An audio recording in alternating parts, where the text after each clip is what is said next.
And those are the templates for the young quarterbacks. I wrote a column about the Eagles quarterback situation, worst time possible, but I already followed it before that game. It's, that's what you're looking for in the modern game. You're looking for those guys in the off-schedule stuff, and they're so explosive, and they just can make play after play after play after play after play. And it's almost, if you don't have them, you go, well, what are we going to do? But it's like the 1% in the world, Jody. You either get them or you don't get them, and it ain't easy to get them. And if you don't have them, you're really behind the 8 ball.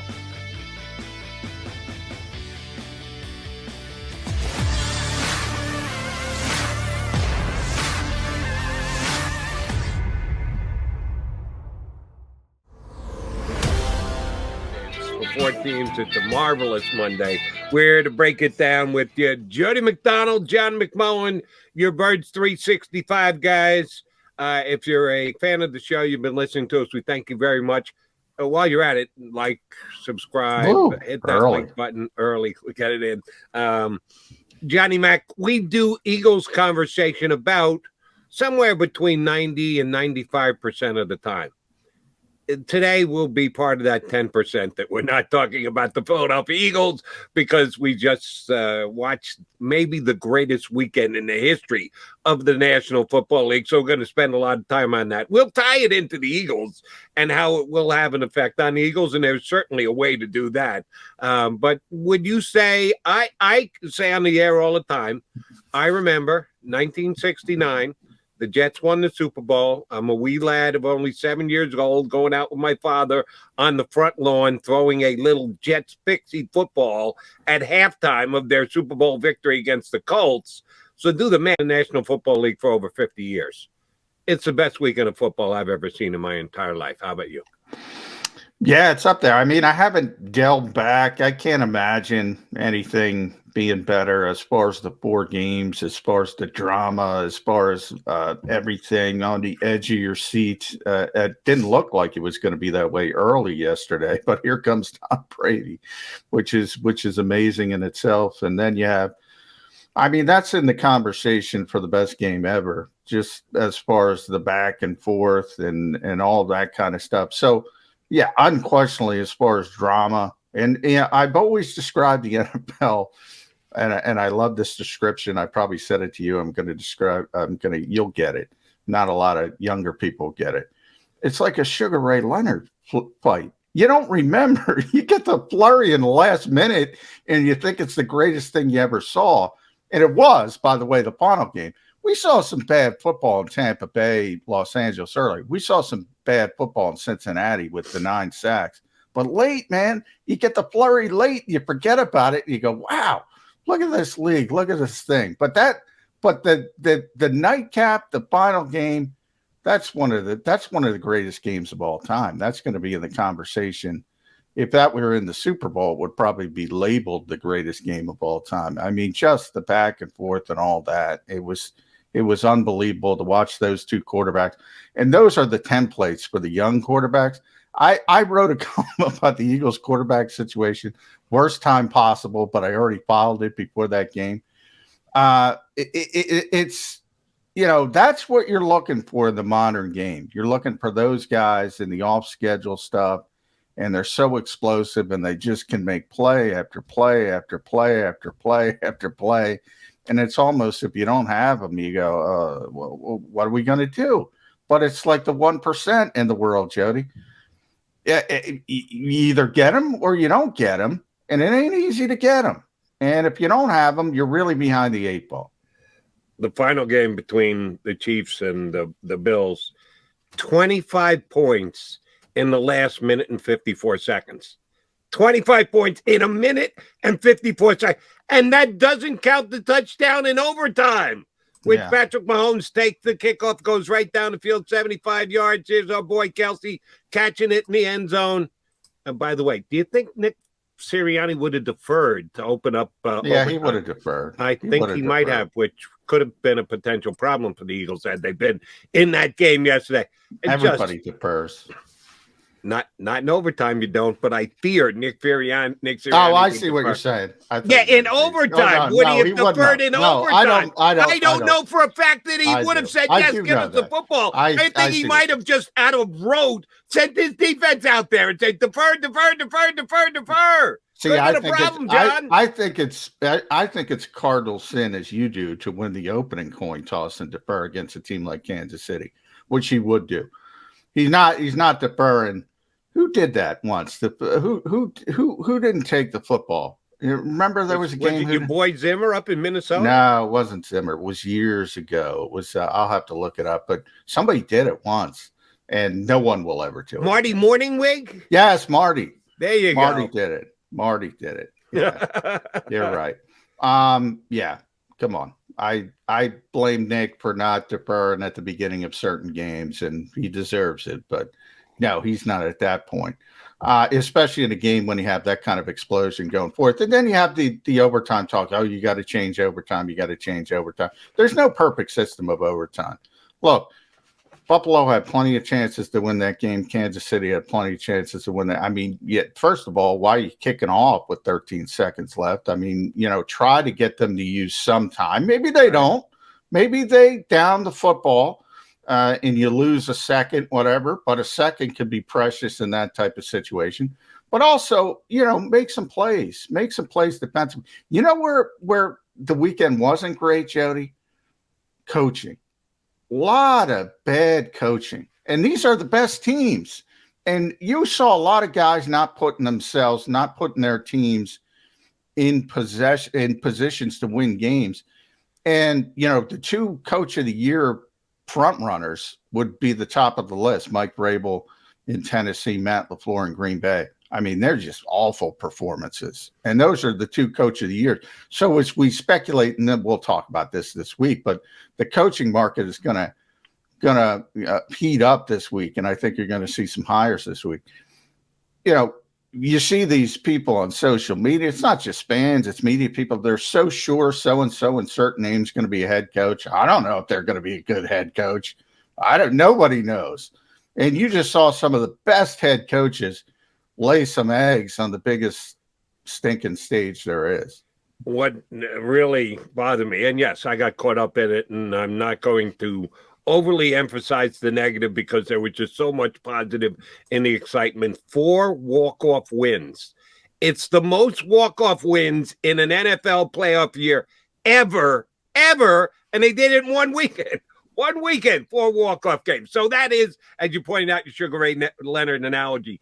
The end kind of justifies all the means to get there.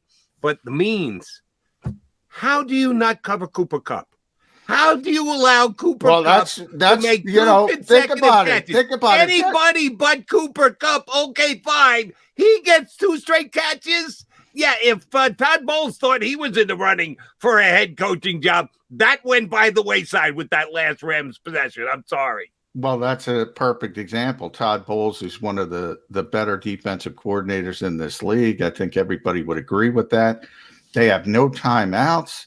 They have, Sean McVay's the opposing coach. You think he's going to give up anyway. You think he's going to play for the tie, especially after the first, I don't know if it was a sack, but I think it was a sack. Stafford tried to run on the first yard. So I thought they were going to give up at that point because Sean McVay usually coaches to lose. He's another one. And no, they went for it. And then the final play, you're like, first of all, he's 0 blitzed. I don't know if you saw it. Even Tony Dungy, the king of the cover 2, is like, what are you doing, man? What are you doing? I mean, you just let him catch a ball in the middle of the field. The game's over. It's going to overtime. That is one of the most head-scratching calls in the history of the world. And then after the game, Bruce Arians kind of threw him under the bus and said it wasn't communicated to all the players. They had a slot blitz. The safety's got to cover Cooper Kupp. Didn't even know it, evidently. And all of a sudden, the game's over. Your season's over. Who knows? Tom Brady's career's over. But I think he's going to come back for 1 more year because I don't think he likes that taste in his mouth. But even Bruce Arians. I mean, I called that in the Eagles, and I still believe the deepest coaching staff in the NFL as far as talent. And, Tristan Wirfs was probably the biggest injury of the weekend. I mean, they couldn't block anybody. And this is another, we'll bring the Eagles, we'll reel the Eagles in. They lose one player, granted, an all-pro player, and their whole offensive line, which is one of the best in football, falls apart. Now, granted, against a great defensive line, Aaron Donald is just unbelievable. But, I mean, you got to figure that out quicker. You got to help the right tackle quicker. You got to make adjustments quicker. And Tampa Bay probably goes out and wins that game if they just make the adjustments quicker. Couldn't do it. As good as I guess I got to be negative because you're going to be positive. As good as the drama was, that's how bad the coaching was this weekend. You could take a look at everybody. Everybody go, what the heck are you doing? Cincinnati with 9 sacks. How much credit do you have to give Joe Burrow? How do you win that football game? More so if you're Mike Vrabel, how do you lose it? How do you lose that football game? That's where I was going next. You talked about Tampa's inability to block. The Bengals didn't have injuries, and they almost got their quarterback killed. Block. Yeah, they 9 times. Twice he was sacked on a play, and it was overturned by a penalty. So in actuality, there were 11 sacks. Yeah. And he got hit 13 times, which means in actuality he got hit 15 times. And he gets up off the canvas and make that unbelievable. Again, what the hell is the defense coordinator thinking? They've got no timeouts left, under 30 seconds to go. I'm guessing they're going to try and go sideline to Jamar Chase. And what do? 20-yard completion sideline to Jamar Chase. He steps out of bounds. How do you allow that to happen? That boggles my mind. You know what the number one priority of the other team is. Get it to Cooper Kupp in the Ram game. Get it to Jamar Chase on the sideline, no less. And he does exactly that. Yeah, there was some serious breakdowns defensively this weekend, John. Some really good. I don't want to take away from Joe Burrow and what he did. Matthew Stafford had ups and downs. They turned it over 4 times. Not Matthew Stafford. He wasn't the one putting it on the ground. There were a lot of fumbles in that game. He did not throw a pick. But there were some serious defensive breakdowns in this weekend's games. Yeah, there really was. I mean, and, we kind of whitewash it in Kansas City, Buffalo, because they're so explosive, those teams. But even in those situations, I don't care if you have Patrick Mahomes, Tyreek Hill, Travis Kelce. At least it was Gabriel Davis, not Stephon Diggs, making all those catches. At least somebody stepped up where you didn't expect to, and he goes for 200 yards. Yeah, but even then, you got to make an in-game adjustment, and they failed to do it. But if you're winning with 13 seconds on the clock, I mean, you got to be able to train that 13 seconds off. I'm sorry. So for those people saying, "Oh, you got to change the overtime rules," and they always do, by the way, Jody, people changing the overtime rules. And again, I'm mainly talking about media people, not fans. You've seen them. You throw it. These are the same people say safety, safety, safety, safety, and they want to keep playing until ever. I mean, you can't have it both ways. These are the rules. Everybody knows the rules. Stop them in 13 seconds. You don't have to go to overtime. I mean, come on. Yes. Did the coin toss? If Buffalo wins the coin toss, they probably win the game because Kansas City's not capable of stopping that. That's again. When the playoffs, and this is Andy Reid's philosophy, and it has been since 1999, you get consistently good, you get in the playoffs every year, and eventually the stars are going to align. I mean, it's tough to win. Yeah, that's what I said about Tom Brady. People, we've gotten, and we've had this discussion before also, people have gotten into this mentality, I like to call them the Ricky Bobby rules. If you're not in first place, you're last, and everything's a failure. Everything's a failure unless you're the last team standing, unless you win the championship. That's just another tick in the legacy of Tom Brady. 27-3. They can't block anybody, and they managed to find a way to tie that game before the defense can blow it. That's amazing as well. So it was a great weekend overall. The drama, the excitement, the best reality show in television history. That's what fuels the NFL's popularity. But for those teams looking for coaches this week and start getting coaches, and you're so sure they're going to have a great coach, the 2 best coaches in the NFL, the guys who are going to be 1 and 2 this year for Coach of the Year, were absolutely abysmal in the biggest stage humanly possible. Yeah, I disagree with you there. You know Which, who was Vrabel or LaFleur? LaFleur?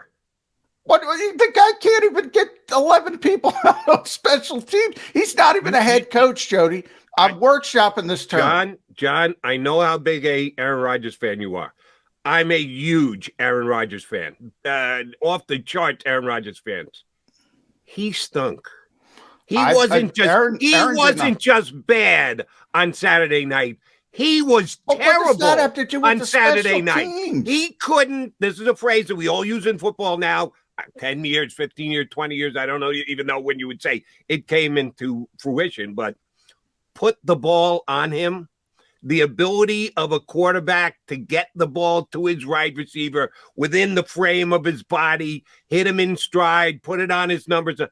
I don't know that Aaron Rodgers hit a guy, put it on a guy once all night. Once all night. Even the passes he completed, Adams had to dive for. Adams had to stretch for. And oh, by the way, he only threw it to Adams and Jones. There were a whole bunch of other receivers out there that he refused to throw the ball to. Well, Aaron Rodgers was pitiful on Saturday night. All right, okay. I'm not going to blame the coach for the fact that a Hall of Fame quarterback had the worst game ever in his life. All right, I'm going to stipulate to the fact that he did not have one of his best games. So let's of his best games. He might have had his worst game in his career. All right, even let's go that far. Let's stipulate and say it's the worst game of his career. Let's stipulate. Let's agree to that. How do you not win that game? How do you not win that game? Block field goal. Because your quarterback played the worst game in his career. That's how you not win that game. Was he out there blocking for the punt? Was he out there giving up the third and, was he out there giving up a 3rd and 7 to Deebo Samuel on the ground when everybody knows they're going to run it? I mean, a block field goal. We talked to Clark Judge last week. Remember, we talked about those special teams, 32nd ranked in the NFL. Sometimes you hit the nail on the head. They got 10 people out there, Jody. 10 people on the winning field goal. And which if they had 11, do you really think they would have blocked it? No, I don't. But there is can you imagine if that happened in this town? Can you imagine if that happened in this town? You only try to. No, he's going to make the kick. It was a great kick. It was a great hold. It's Robbie Gould. It was dead center. It's not going to change the result. But come on, coaching is about preparation and having guys ready. And I've been workshopping this term. When people talk about head coaches, they should start talking about lead coaches, because Matt LaFleur is not even a head coach. He doesn't pay attention to the defense. He doesn't pay attention to the special teams at all. So did Aaron Rodgers stink? Yeah, Aaron Rodgers stunk. I'll agree with you there. But the head coach, and I put that term loosely, was even worse. And if he loses Aaron Rodgers, that team is, 13 wins. They're going to win 5-6 games. Because that coach isn't prepared for that job, and either isn't prepared for it. Yeah, I'll stick it more on the quarterback. You want to stick it on the coach, I'll stick it on the quarterback. Specifically, that team, the way they played. Now you can fault the coach because he leans on him as much as he does. I would do the same too because he is that good. He just wasn't anywhere near that good on Saturday. No, but he was good enough to win because they had the lead. They were winning that game easily. And by the way, as bad as Aaron Rodgers was, easily. Jimmy Garoppolo. When was easily? When were they winning the game easily? Jimmy Garoppolo was even worse, but Kyle Shanahan found a way. Kyle Shanahan's a good coach. Oh, he's a good coach. I agree with you there. And yeah, Jimmy G made a couple of big passes on that last possession. Oh, he was which again points back to the overall point of the weekend. Deebo Samuel, Greg Kittle. They got 2 players. They got 2 players on offense. How do you let those 2 guys make catches against you in that final drive? How do you not double team both of those players on both plays and dare them to throw it to somebody else? Matt LaFleur has no freaking idea because he's not paying attention to that side of the football. He's got no freaking idea. That is one of the most overrated coaches because of that quarterback in the history of the world. And if that quarterback does leave, I mean, they're screwed. it's over for them. I always call Green Bay the most spoiled fan base. Get ready. It's over because you're not prepared at quarterback and you're certainly not prepared at head coach, Jody. You're certainly not prepared at head coach. Wow. You're not a LaFleur guy. I think you're way over the top harsh on him. I do think he's a good coach. I think he did a really poor job on Saturday. I'm not giving him a free pass. But when you've got a Hall of Fame quarterback like Aaron Rodgers and he throws in the clunker that he did, I'm sorry, he's at the top of my to blame list. You and I do see that one differently. All right, we are the Mac and Mac guys here on Birds 365. Yes, we'll try and find a way to tie the weekend's action. I'd say probably the best way is the winners from this weekend, specifically NFC, but if you want to go over to the AFC, Andy Reid, Patrick Mahomes, and you got to beat them to win a Super Bowl, right? We won another parade here. Yeah, the Eagles aren't in that neighborhood just yet. We'll discuss that with the two guests we've got coming up today. A little later in the show, our buddy Rob Motti, who was in Tampa for yesterday's Bucs-Rams game. Unbelievable comeback, but then fade at the end by Tampa Bay and Tom Brady's future status. And our buddy Jeff Kerr, first off the bench here on Birds 365. We'll talk both Eagles and this weekend's unbelievable NFL playoff action with Jeff Kerr next here on Birds 365.